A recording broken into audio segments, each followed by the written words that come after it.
छत्रपती संभाजीनगरमधील क्रीडा विभागाच्या घोटाळ्यामध्ये रोज नवनवीन माहिती आता समोर येते आहे।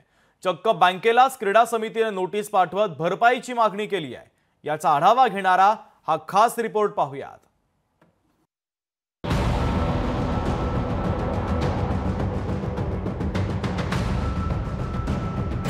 क्रीडा विभागाच्या घोटाळ्याची बँकेकडून वसुली।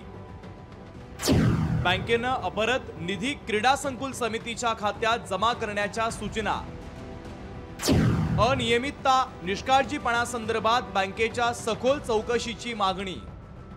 छत्रपती संभाजीनगरमधील क्रीडा संकुल समितीच्या पैशांच्या घोटाळ्याला आता एक वेगळं वळण लागताना दिसतंय। आर्थिक अफरातफरीबाबत विभागीय क्रीडा संकुल समितीने संबंधित बँकेला त्वरित सर्व रक्कम समितीच्या बँक खात्यात जमा करण्याच्या सूचना दिल्या। DGIPR ने अशा प्रकारचं परिपत्रक काढलंय। इंडियन बँकेच्या वरिष्ठ अधिकाऱ्यांसोबत या संदर्भात चर्चा झाल्याची माहिती समोर येते आहे। बँकेकडून झालेली अनियमितता निष्काळजीपणासंदर्भात रिझर्व्ह बँक ऑफ इंडियाच्या मार्गदर्शक सूचनांप्रमाणे सखोल चौकशीच्या सूचना देण्यात आल्या। त्याबरोबरच या दरम्यान शासनाचा अपहार झालेला निधी विभागीय क्रीडा संकुल समितीच्या खात्यात त्वरित जमा करण्यासंदर्भात देखील बँकेच्या वरिष्ठ अधिकाऱ्यांना सूचना देण्यात आल्या।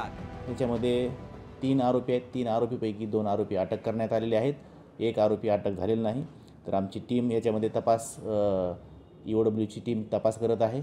ज्या अकाउंटवरती रक्कम वर्ग करण्यात आली होती त्या अकाउंट तपासामध्ये सीज करण्यात आलेले आहे। पोलिसांकडून या प्रकरणी तपास सुरू असताना क्रीडा मंत्रालयाच्या वतीने देखील या घोटाळ्यासंदर्भात सविस्तर माहिती सादर करण्याचे आदेश देण्यात आले। या संदर्भात सर्व अधिकाऱ्यांची देखील सखोल समांतर चौकशी सुरू आहे। हर्ष कुमार हा टेक्नो सावी असल्याने तो स्वतः 2 आयफोन वापरत होता। तसंच घरातील सर्व सदस्यांना महागडे मोबाईल खरेदी करून दिले होते।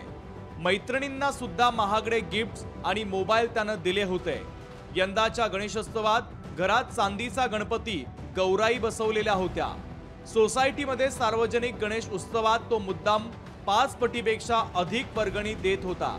या संदर्भात लोकशाही मराठीने क्रीडा मंत्री दत्तात्रय भरणे यांच्याशी संपर्क करण्याचा प्रयत्न केला, मात्र ते नॉट रिचेबल आहेत। मात्र या संदर्भात आजी माजी जे काही मंत्री महोदय आहेत यांना संपर्क करण्याचा लोकशाही मराठीने प्रयत्न केला, मात्र संपर्क होऊ शकला नाही। आणि काही मंत्री महोदयांनी म्हणजे माजी मंत्री महोदयांनी असं सांगितलंय की यामध्ये आमचा कुठल्याही प्रकारचा संबंध नाहीये आणि प्रामुख्याने पाहिलं तर आता न्यायाची अपेक्षा आहे।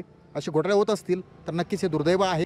विभागीय क्रीडा संकुलाच्या निधीतून 21 कोटी 59 लाख लंपास करणाऱ्या हर्ष कुमार क्षीरसागर यांना 1-2 नव्हे तर तब्बल 5 फ्लॅट खरेदी केल्याची बाब उघडकीस आली आहे।